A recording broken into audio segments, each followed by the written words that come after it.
And I'm delighted that Brendon McCullum has joined us. You've got a smile on your face. I mean, what an unbelievable few weeks you've had. I know you're not going to want to take credit for it, but what's pleased you most? Yeah, look, it's been quite an incredible few weeks. Obviously, trying to blend together the guys under Stokes' leadership and with the slightly new look to it has obviously had some challenges, but the guys have really bought into it, and just delighted with the application and the camaraderie that sits within that dressing room in such a short period of time. And I think it needs to be mentioned as well that Joe Root did such an incredible job with this England side leading into it to hold the fort under what was some pretty tough circumstances. So I think it gave it some sort of platform, albeit it was from a difficult position for someone like Ben to come in and to lead them the way that he has done. So it's been a really cool ride, and so, you know, to beat New Zealand's no easy feat, and I thought all three test matches could have gone either way, but luckily we were able to grab some of those key moments. I mean, you call it a cool ride. You're calling it a cool ride with players that you perhaps don't know much about. I mean, it's a new dressing room environment for you. What would be your role in that? How have you dealt with that?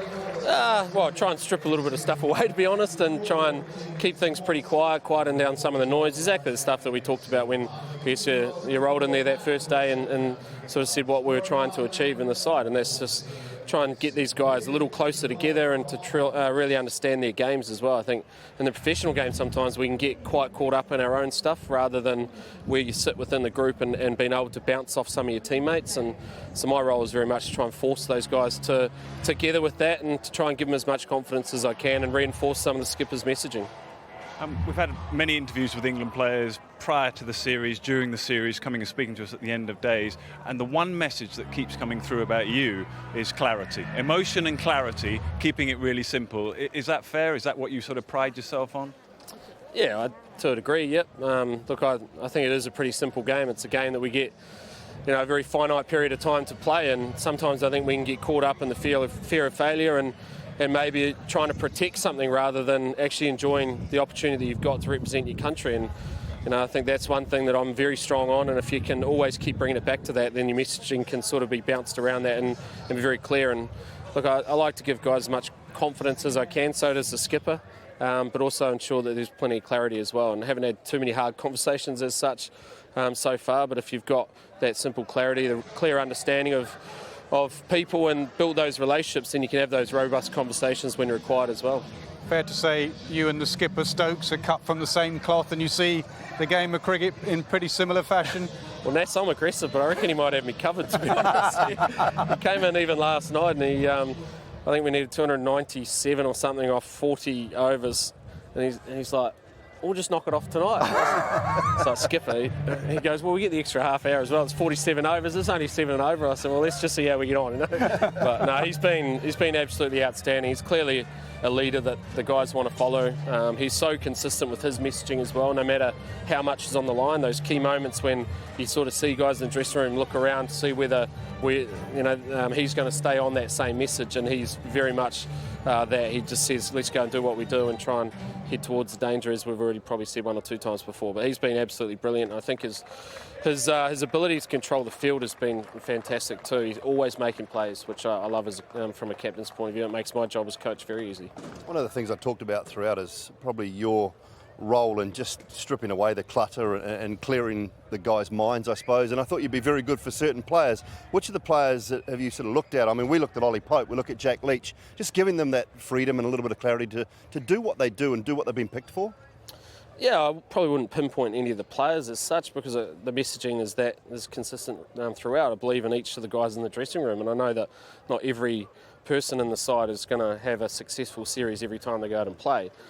But they will have their day, they'll have their time, and it's a matter of being persevering with those guys and being loyal to them and continue to treat them, whether they have a good day or they don't, in the same manner, and you keep trying to get the best out of them. And I think the guys have responded really well. There's also some strong messaging coming from some of the other leaders and the support staff within the group as well. And look, it's nice when you win, because obviously you get that instant satisfaction and gratification for what you're trying to achieve in your side, and like these guys will grow immensely from the last 3 weeks, and hopefully it's just a platform for us to get a bit better. What is Bazball? I don't know what Bazball is. You tell me. Where did it come from? I don't know. I know what Baz is, but I don't know what Bazball is. How are you going to get the best out of Zach Crawley? I mean, there's always players in any team that are perhaps not at their best at any given time. He will obviously be one. How will you focus on that? How will you talk to him? How will you try and get the best out of him?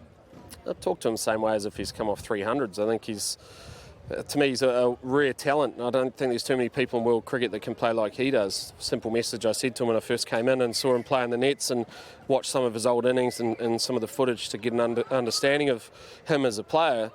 Pretty quickly stood out that he's got something that other players don't have. So my message was, there's 10,000 players out there that can play the other way. There's only a handful that can play like you do. So go and be the best version of yourself, and I'll keep trying to encourage you to do that. And the other thing is just chase great moments. He's never going to be a consistent type of cricketer. He's that dynamic that he's not going to be consistent. But when he has his day, he's going to win matches. And we've just got to make sure that he's courageous enough to keep stepping up, even if things haven't necessarily gone that well. But I've got confidence in him for sure. How are you getting the best out of Jack Leach? And the captain's getting the best out of Jack Leach? Well, the skipper is, to be fair, he just keeps bowling him. He just keeps thrusting him towards pressure and sort of giving him that real solid messaging and confidence. He's obviously Leachy's a guy who likes a little bit of confidence, and I think try and strip away a little bit of the technical speak with Leachy and just really focus on the tactical element of it and getting stuck into playing the game. And look, he's responded beautifully. He'll grow enormously from this match's performance and also his involvement in the series. And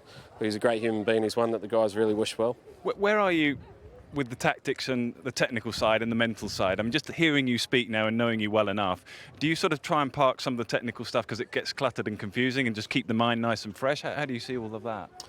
Yeah, I think so. Look, I don't coach technique personally. I understand it, but for me, it's more about the tactical side of cricket. It's immersing yourself in the moment and trying to stay in the moment as well. I think sometimes when we get a bit technical, we can either look back at dismissals from a batter's point of view or things not quite going right from a bowler's point of view. And we can also look too far forward and we start worrying about our place. If you just immerse yourself in the moment and just allow yourself to play the game that's unfolding, then I think you give yourself the best chance to succeed.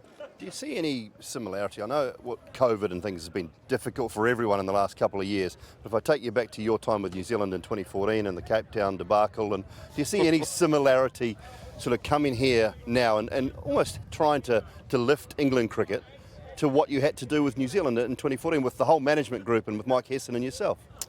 Yeah, I guess that's, straight away when the job sort of came up, that's the thing that was relatively appealing, is that England were in a situation where they were thirsty for change and they required some change, and I guess that's kind of where my skills are at, is being able to hopefully give guys some confidence and take away some of the pressures that come with playing top level sport, and hopefully that allows them to be able to then get the best version of themselves out on the field. And there's some similarities between obviously the New Zealand stuff and the project here with England, and it started well, but it's not going to be as rosy as what it currently is at the moment. But we've just got to keep remembering these moments as well, because it shows what we're capable of, and it's nice to get that early success because it does build that confidence that this can be done. You've been in the media. You're obviously good at doing the media. You did an interview before the first test and you're now doing one at the end of the series. Are you doing that purposely just to say, you know what, it's about the players, it's not about me, they take centre stage? Yeah, obviously, I mean, it's the players who achieve wins and losses, and you try and just do your best. You always support them when you're through some tough times, and the last thing you need is the coach stand front and centre as well. So, look, I'll do the media when we lose, but I think it's important that these guys are recognised for the success that they've been able to achieve, and we're trying to make heroes of them, We're trying to make not just great cricketers, but also great role models for the people out there who want to fall in love with this game or who are already in love with this game. And that's the responsibility you've got from a person who sits in a position of responsibility now. Who makes the plans between now and the start of the next test on Friday? Worry about that one tomorrow. We'll get through tonight.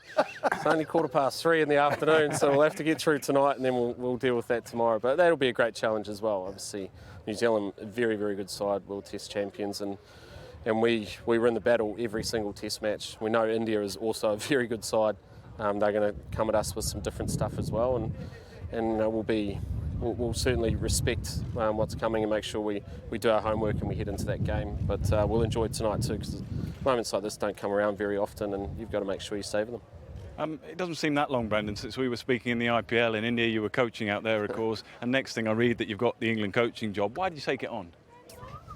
Yeah, well, I had a pretty good life actually before the job as well. A little bit of media, a little bit of radio, a bit of IPL coaching. But look, I guess there's certain things in your life that if you're going to change your life for something, then they need to be grunty enough and a big enough project. And the opportunity and the honour to coach England is a significant one. And I feel very lucky and very humbled to be given the opportunity to do so, and know that there's a tremendous responsibility that comes with that as well.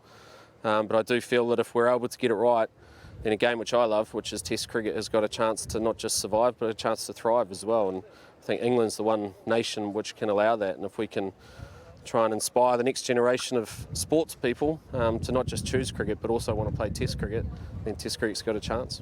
Well, you're doing a brilliant job, and your great mate, Owen Morgan, has done a fantastic job for the country in one-day cricket over many, many years. Now, we've done a piece, and it's been breaking today, that we think he's going to be announcing his international retirement tomorrow. I know you're very close to him. How special has he been in what he's done for this country for many, many years?